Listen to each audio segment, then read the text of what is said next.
How to play chess with your friends on Duolingo. Now in this quick video, I'll show you how you can play chess with your friends while using the Duolingo app. But first, before you go ahead and do that, make sure that you're using the latest version of Duolingo for you to be able to have this kind of feature. So if you go ahead and pull up Duolingo application, make sure that you're logged in. Now for you to unlock the chess mode on Duolingo, you need to tap Learn Chess with Oscar.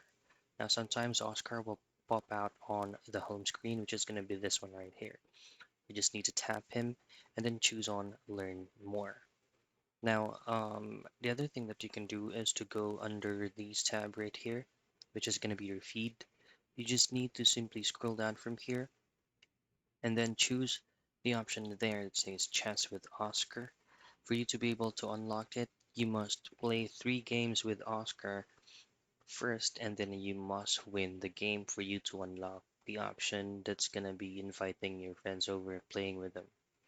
And that's it. That's how you play chess with friends on Duolingo.